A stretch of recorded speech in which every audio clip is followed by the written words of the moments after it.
Welcome to Numwets TV. Today, a 996 GT3 special. We're pitching the original in the Gen 1 against its successor in the Gen 2. Which is best? Let's find out.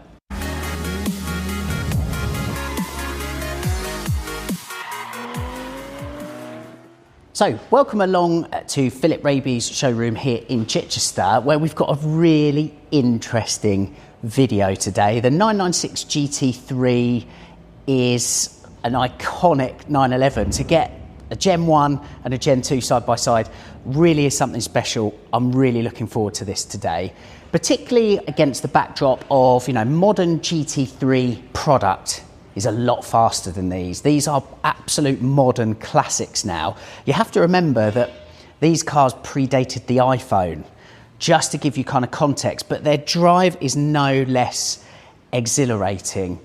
Really then, what we're going to look today is how the original was born, under what premise, and then really like how the Mark II moved the game on. It's worth pointing out, the car to my right, the original, the Mark I, is for sale here at Philip Raby. It's on the Nineworks marketplace, where it comes with a 6-month warranty. So this is a Philip Raby car. The Mark II is my own. The reality is, if you've got any 996 GT3 in your garage, you are winning. Okay, so hopefully this will be an educational video where we're splitting hairs between the two. Let's focus on the Mark I to begin with. This is where the GT3 story began, revealed at the Geneva Motor Show in March 1999 for 2000 model year cars they were. There's 1,868 of these made for global markets. Although I say global markets, the original GT3 was only available in mainland Europe and the UK. They never went to the States, they never went elsewhere. It wasn't until the Gen 2 came along that was possible, and that's why there's around 500 more Gen 2s globally available over the Gen 1. So the Gen 1 is the rarer car, and as I said, it's where Porsche's now iconic GT3 was born. You're looking at GT3 Genesis right here with this. It was developed off the 996 Carrera platform to take the new 911, as it was at the time, the water-cooled 996 Generation 911 racing, and for it to be eligible for GT3 category of FIA competition. As mentioned on a previous video recently on this channel, really the original GT3 was a bit of a skunkworks project overseen by Roland Kussmaul, a Porsche motorsport legend, racing and rally. He actually finished, by the way, 6th at the 1986 Paris-Dakar in the Porsche support vehicle. He knows a thing or two about these cars. He actually has a 996 GT3 RS still in his stable, so I'm led to believe, okay? So it was Roland Kussmaul who oversaw the original Mark I GT3. The premise of it, according to the original press release of the time, was to build a road-ready race car. And that's exactly what this is. It has a completely different engine in the back to the M96 engines found in the Carrera derivatives of the time. This is the Mezger Engine. The engine in the back of that actually won Le Mans the year before the car was revealed. You cannot get any better than that for motorsporting pedigree. Made it to a 6-speed manual gearbox that was based on that which was found in the 993 GT2. This car had more power than the Carrera derivative at 360 horsepower, up from 300 of the time. It's narrow-bodied, both of these are narrow-bodied, based on the C4 Carrera 4 shell because they're slightly stiffer than the C2. The Mark I GT3 had bigger brakes as well, uprated suspension allowing for more adjustability, not to mention a tweaked aero package with a chunkier bumper, twisted side skirts, and then at the back what you and I now colloquially know as the tacho wing. The suspension was carried over from the Carrera on which it was based, albeit with a reduced ride height by 30mm, reducing the centre of gravity, adjustable anti-roll bars underneath, a much extended range of adjustment for geo, for example, with lower coffin arms with more adjustability. There was a lot of reinforced components as well, such as front pivots and wheel bearings, and that really was to accommodate racing tyres. The Mark I GT3 kept ABS, but there was no PSM or traction control of any description. Rear seats were deleted, as were the speakers in the doors, and around half of the sound insulation. Radio and aircon were available as no-cost extras. I am reading off the press release here because it's really interesting, okay? So we're going back to March 1999. With reference to that Mezger engine, so dry sumped as well, so no worries of oil starvation or anything like that. A proper motorsport engine. And the flat six in there had special surface treatment of the crankshaft and titanium com rods, and then I quote, providing the speed reserves required for a racing engine of up to 9,000 RPM. Now, the subject of weight is really interesting here because the Mark 1 GT3, if I may call it that, tipped the scales at 1,350 kilos. It was actually 30 kilos heavier than the Carrera on which it was based. However, the dynamic and performance prowess of this car meant it lapped the Nürburgring in 7 minutes and 56 seconds, which means it was the first production car, full stop, to lap the Nordschleife in under 8 minutes. So that's the story of the Mark 1, or 996.1 GT3, available as a 2000 and 2001 model year car. By 2003, Porsche was ready to roll out its successor in what we know as the 996 Gen 2, or the Mark 2 GT3. Now, this car was significant really because, as I said, it was available globally for the first time, but also this is the first car under the tutelage of Andreas Preuninger, so it's known as the first AP GT3. Now, the whole premise, and I've covered this in detail in a recent video, was to take the Mark 1 and improve it in lots of different ways while still being true to the ethos that the Mark 1 GT3 gave, which is a thoroughbred performance machine that you could drive on the road. Now, again, this car has, at face value, pretty similar spec. 3.6 litre Mezger engine, the same drag coefficient of 0.30. However, there were lots of minute changes all over the car that just upped the game a little bit. The aerodynamic, much improved on the Gen 2, with just a greater study, really, of the science of airflow around, over, and even through the car. So with the Gen 2, the air that came in here was now feeding or cooling the front brakes with a direct line that was never there on the original. Likewise, the side skirts have been changed, and now you can see that the air is pushed up and over the rear wheels rather than into it with the Mark 1. And then also the rear wings completely different now. We've moved away from the tacho wing in favour of a biplane rear wing on the Gen 2. The wheels as well were one piece, and despite being wider than those on the Gen 1, they're lighter overall, corner for corner. There were other technical improvements really to reinforce the car for the art of top-level racing. As an example, there is now a separate cooler for the gearbox oil in the Gen 2 that wasn't there over the Gen 1. The red line was increased on the Gen 2 from 7,800 RPM to 8,200 RPM as well, and there was obviously a power increase from 360 horsepower up to 381. A big point I need to make, which a lot of Porsche people know anyway, but the quoted figures that Porsche themselves give always tend to be undercooked slightly, played down. The reality is the majority of these are going to be late 390s, and these we've seen cars 370s. So that's the story of the Mark 1 and Mark 2 GT3. Now we'll head out on the road shortly and see how they differ, but before we do, it's worth pointing out that they're both modern classics now. They're early examples of the GT3 story that has had year on year constant evolution from the model's inception in 1999. On a granular level, Weissach, and particularly Andreas Preuninger and his team, has taken every iota, every facet of these cars and improved them into the just outrageously brilliant, intoxicating machines that we have today in the 992 generation. But these are the cars where it all started, and these still have so much going for them in terms of feel, feedback, tactility, lightweight, because they are much lighter than their later cars.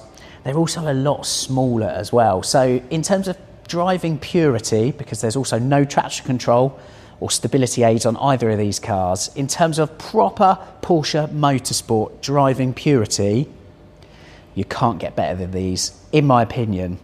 How does the Mark 1 and Mark 2 differ out on the road? Well, we best head out and take a look. So, just while we're settling in, I think it's worth pointing out the difference really between like comfort and club sport, because if you're not used to this kind of GT3 vernacular, then yeah, there might be certain terms that are unfamiliar to you, so it's worth just pointing one of them out. You could order your GT3 as either a comfort or a club sport. What does that mean? Well, club sport was optional extra at no cost, by the way, but instead of getting the elephant ear bucket seats, one piece, non-folding, in leather, they were clad in Nomex. There was a cage in the back and there was a fire extinguisher down here in the passenger footwell. Now what some people did, as this is for Gen 1 and Gen 2, and this is what happened with my own car, is ordered as a comfort, so with the leather elephant ear seats, and then people put a cage in at the dealer via equipment, so those cages are like bereft of paint. You could also put sport seats in if you wanted to be as touring as possible, but as I said, these cars, they just weren't built for that in mind. It was racing. Nevertheless, we're on the road today, so let's see how we get on. There we go. Okay, so that's a weighty clutch, much heavier than Carrera equivalents or derivatives. So what an honour this is to drive this car.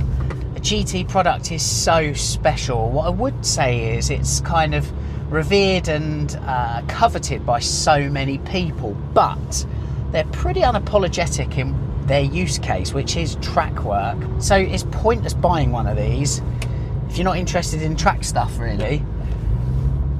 At low speeds, they're fairly unhappy. They don't like it. So the whole point of this is elevated performance. They're happiest on the track, really, but certainly once you get motoring along. Both of the cars are low mileage. This is 35,000 miles on the clock. My Gen 2 has, oh, this is super old school, not even electric mirror adjustment, but the windows were still electric. Let's go left. Okay, so again, in comparison to the Carrera derivatives, much stiffer suspension, just more dialed. These cars are way more dialed. Steering wheel dancing around in my hand. Oh, that gear change really is nice. I am surprised, I'll admit from the off, I am surprised how playful this car is on the road. It's more playful than the Gen 2, it pains me to say it, but at slightly less pace, it's just more playful, more alive. But in difference to the Carrera, it's just talking to you more. As I said, the steering wheel's shifting around in my hand. Weighting wise is fairly similar. The steering rack as well, like the steering is slower. The rack on the Gen 2 is definitely quicker. Braking, there feels like there is more pedal travel on the Gen 1. Their performance on braking isn't as masterly as the Gen 2, no question of that. But the big thing with the Gen 1 is it just feels so lightweight. Really does. Very happy to rev. I'm taken aback by how awesome these cars are. As I said earlier in the video, they predate the iPhone, and yet these are just still so damn special. They really are, despite their age. If anything, their age directly feeds in to why they're special. There's nothing in here, it's just car and driver and the mechanics of a brilliant original GT product, twinned with the amazing power on tap from this wonderful, characterful Mezger engine. You've just got a pure, thoroughbred sports car with nothing, and I repeat nothing, getting in the way or watering it down. The more you push them, the more you hustle them, the more they reward. And this is no exception. It feels so lightweight. It feels lighter than the Gen 2.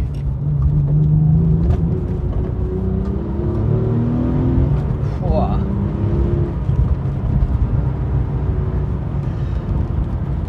Brilliant. I love it, YouTube. I just love these cars so much. The Mezger engine's got a lovely noise. It's a very different noise, Gen 1 compared to Gen 2, actually. I'm quite surprised by that. The Gen 2 is like deeper, bassier than this.